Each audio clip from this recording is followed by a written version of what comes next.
I want to talk about the concept, or rather the reality of I am statements as the self, you're the all, the isness, the nothingness, and the totality. And I am, the I thought, is the first concept that arises from the heart. The thought of self rather than self. And this is where the manifestation, magic, bringing to fruition comes into play. You can be anything. And while it is always desirable to just be the isness, be the self, there's also things that are proclaimed over you by heaven itself in the Papa's heart that need to be carried out into the manifest world. The question that God's been asking me recently is, what did I say when I made you? What did I think when I made you? What did I feel when I made you? Why did I make you? And there's a variety of answers. It's never the same answer. But it's always the reality that I could meet this moment. That this moment was foreseen, foretold, forecasted, and created to benefit the all. So what did the Papa say when he made you? When you emerge from all of totality to become a manifest spirit? Why?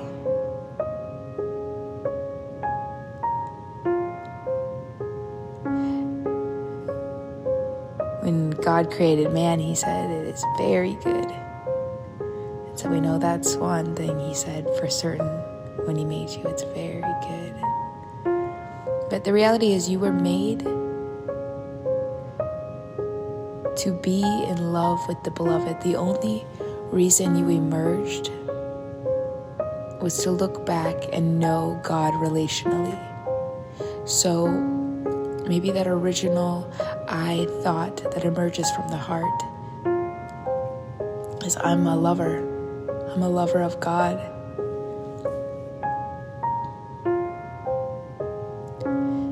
Maybe that original I thought is I'm a lover of souls. I love God through the many eyes and many forms he takes.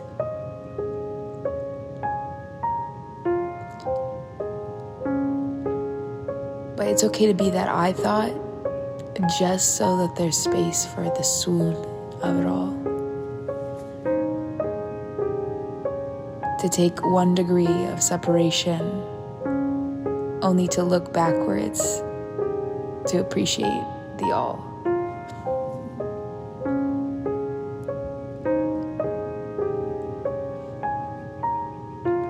What would you come to earth for if you had the option? What would you see and say, I need to be a part of that? I think the answer for all beings would be love. I would come for that. I would come to earth for that. That's an experience.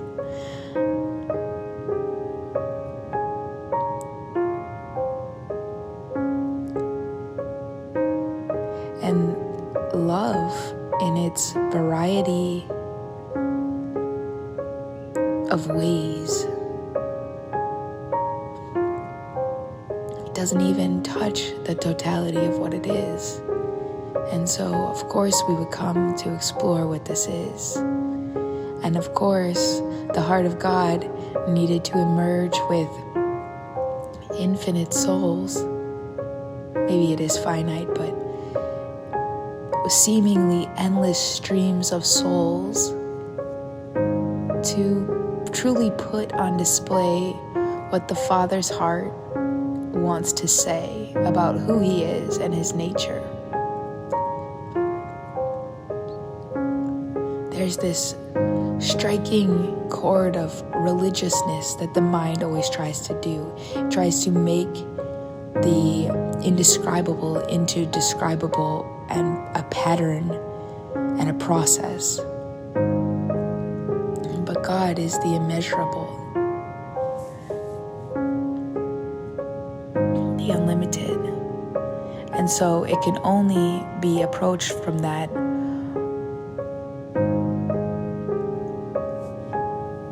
radical devotion, radical relationships. He only wants to know you. He only wants to know your heart. He only wants you to rest in Him.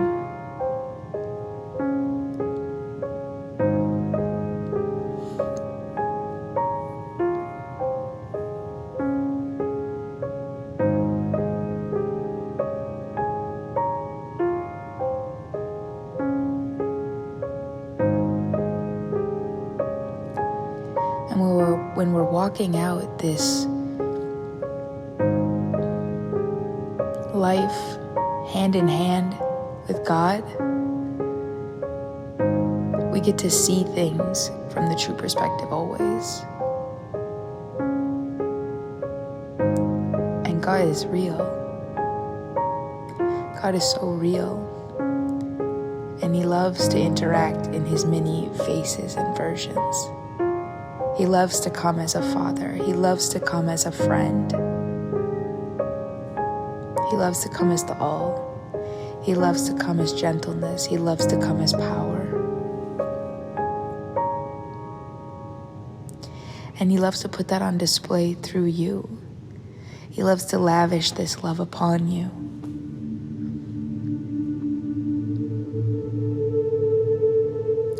The mind always wants to formulate a religion, but the love of God will wash every shred of religion that tries to take form. Because the second you try to compress what God is, you lose the reality of Him into the thought of Him. And He wants communion with us.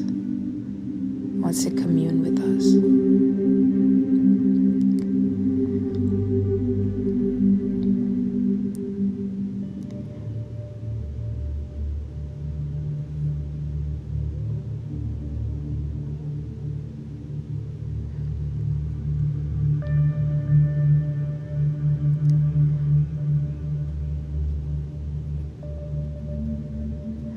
Religion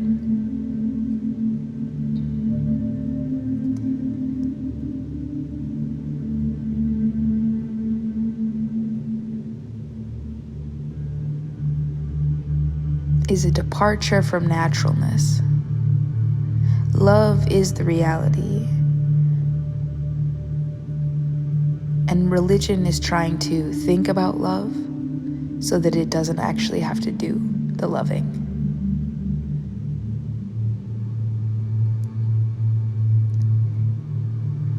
And religion doesn't look like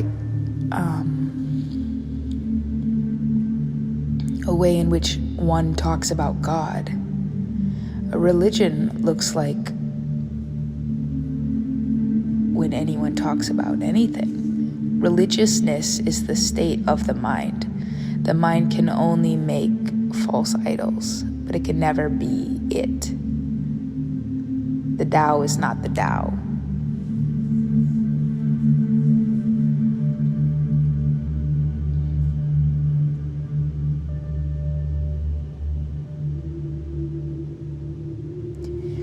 I could speak infinite words around the subject only to point you back to see from your true place. But I can only ever point, and there is no words that land completely on the money because you are before it all. So I hope you understand that in these talks, in any spiritual dialogue, the true message is between the words. It's in the energy, it's in the presence, and it's in the place that we all belong to, abound from, and connect at.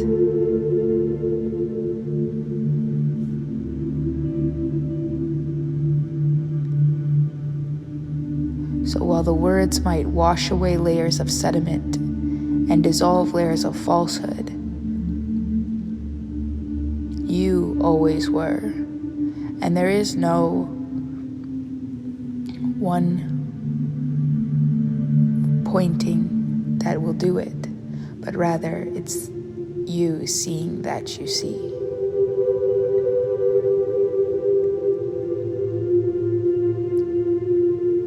Let the religiousness of even a pointing fall, because in the dropping of it, you're already there. You are this, it's just to see that you are this. And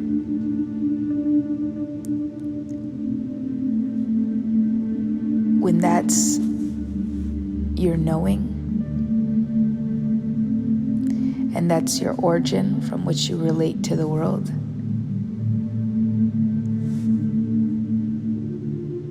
the heart swells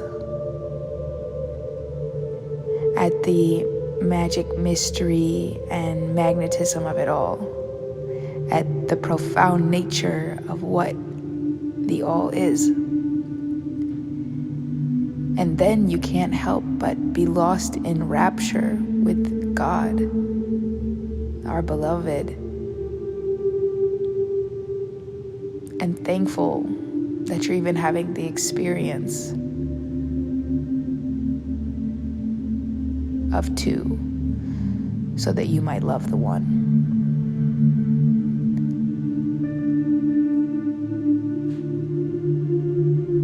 You are welcome to get lost in this love. Get lost to this love. Get lost as this love.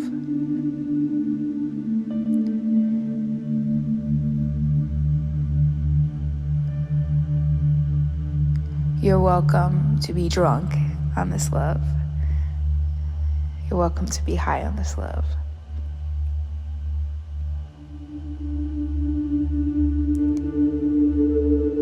You're welcome to be cleansed by this love,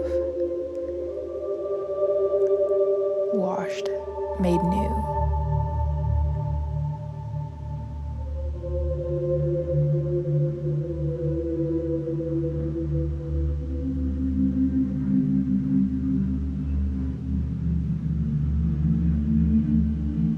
Hypnotic, hypnotized to wakefulness, entrancing in that this love is all you can see.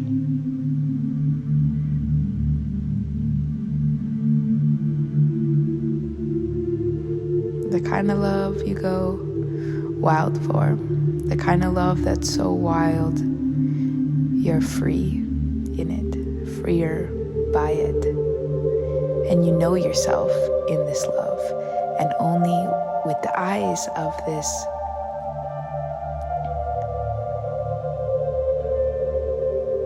magnificent love can you actually see anything.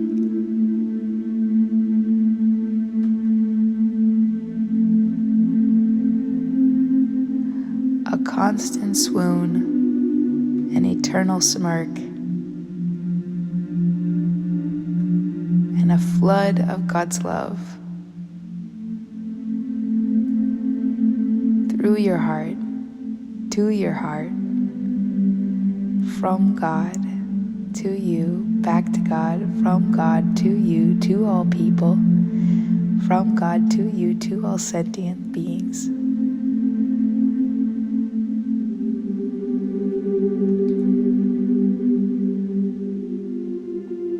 Be provoked by it, allured by it. Let it transcend. Let it enrapture. Let it blow away the dust of the mind. Let you see clearly. And may you realize that you in this reality is just the divine dipping its toes in the water. And you know where you belong. You know where your home is.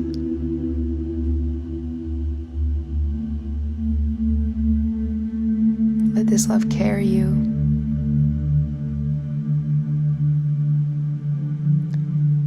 Let this love meet you in the morning and hold you into sleep. Let it meet others before you even see them. Let it call forth experiences and people that need it. See clearly. See from love. Let it wash all around you as you're constantly bathing in it.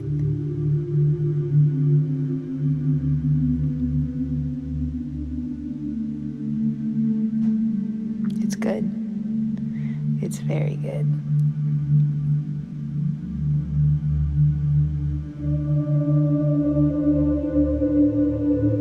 Relationally with the beloved always. Hand in hand with God. Heart in heart with God. As one pulse together. This is your birthright.